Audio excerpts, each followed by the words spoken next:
Shalom. All praise and honor and glory to Yahweh Ba'Shem, Yahweh Shai, Ba'Shem Kadash, double on the city apostles, double on the city elders, the great millstone. Salutations to you walking that are teaching the truth in the city across the four corners of the earth. This is a quick Godspeed lesson going into concerning prophecies on how we as the men of the Lord are going to escape by measuring the times according to 2 Ezra chapter 9 verse 1. First I'm going to read Romans chapter 13 verse 11. And it says, and that knowing the time, we know what time we're in the last days, that now it is high time to awake out of sleep. So it's our time to wake up out of the ways of the world.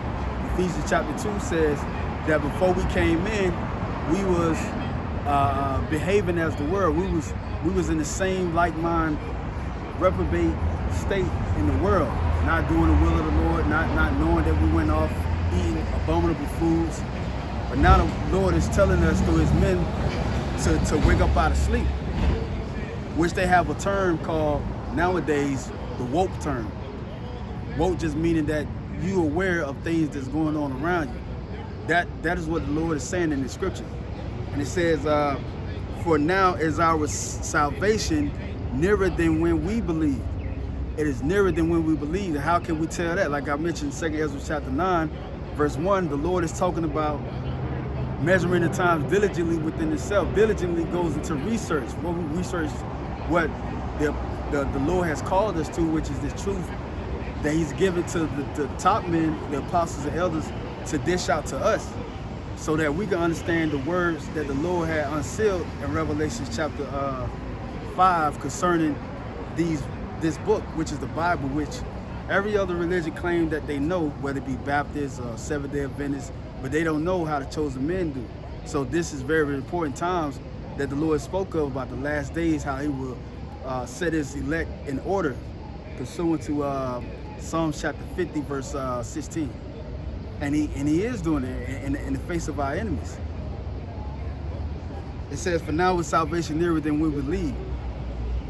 And it's nearer, like going into another thing about these retail stores, the apocalypse of the retail stores. Like 5-6 years ago, you had a place in Atlanta called the Underground. Droves of people just going in and out of that area over there. You had the Peace Drop. They don't even do that no more. It's been like 3-4 years since they did a Peace Drop, where everybody come from different cities and watch the Peace Drop, along with those retail stores and different markets set up there. They are all dried up now. It's desolate. These big malls and stuff, they are all for sale, retail space. I mean, what you think is going on to America? The infrastructure of America, like it says in Revelation chapter 18, America is going down. And the men of the Lord would know that. The men of the Lord would know that the powers that be, that the Most High spoke about in James chapter 5, the rich, the wealthy, which is Esau, because the promise was given to him by our forefather Isaac. That goes along with waking up out of his sleep, knowing your history, knowing who you are. That he would go come into power in the last days and take over. And that he would try to initiate his plan to rule forever, but it would not come to pass, because the Most High said he's going to come down and remove that hammer. Like it says in Isaiah chapter 14, he witnessed Satan fall fast as lightning from heaven. Heaven is talking about Esau's world, his paradise, which he governs in. He's the head of it. Same thing as these times.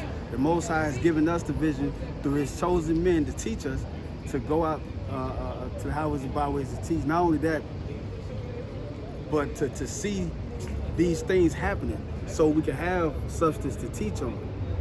This is Revelation chapter 18, verse 1. And after these things, I saw another angel come down from heaven, having great power, and the earth was lightened with his glory.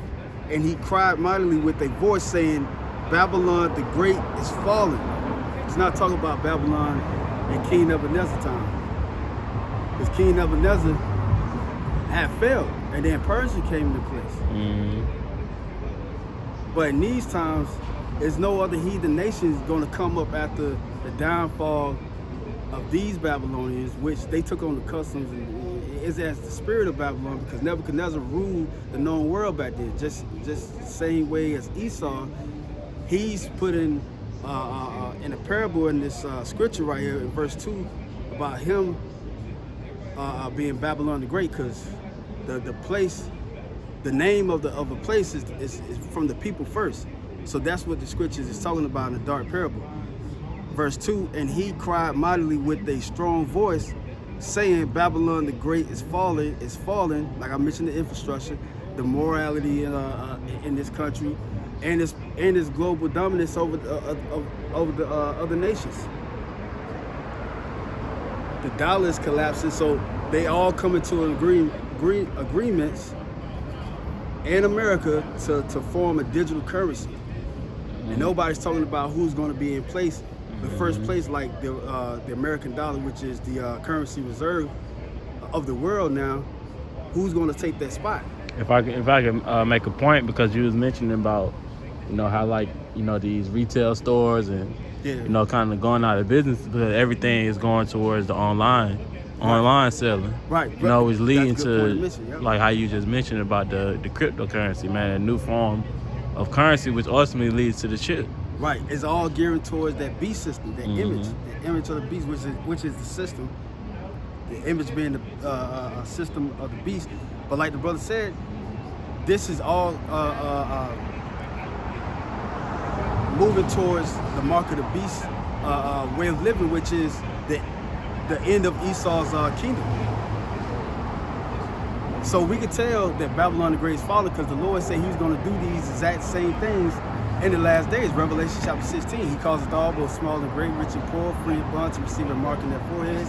Then you got Revelation chapter 14, goes into the destruction of those who took the chip. We're in those times right now. That everlasting fire, which mentioned in Revelation chapter 14, those who take the chip are going to be destroyed by that. We're talking about the ICBM missiles. Don't we have that right now? What is going to cause that great fire? The nuclear missiles. Then you got Revelation chapter 20. All these things shows that we are in the end times. And it says, and it's become the habitation of devils and the hold of every foul spirit and a cage of every unclean and hateful bird. That's talking about the aftermath of America being destroyed by the ICBM missiles at the climax of World War III. So we in these times. Like going back to the title, the Lord is taking Esau down and bringing Israel up from their lower state. So we should be watchful of the times. And you would know the times if the Lord have wakened you up. So with that, I'm going to give all praise, honor, and glory to Yahweh Hashem Shai, form the elect, Shalom.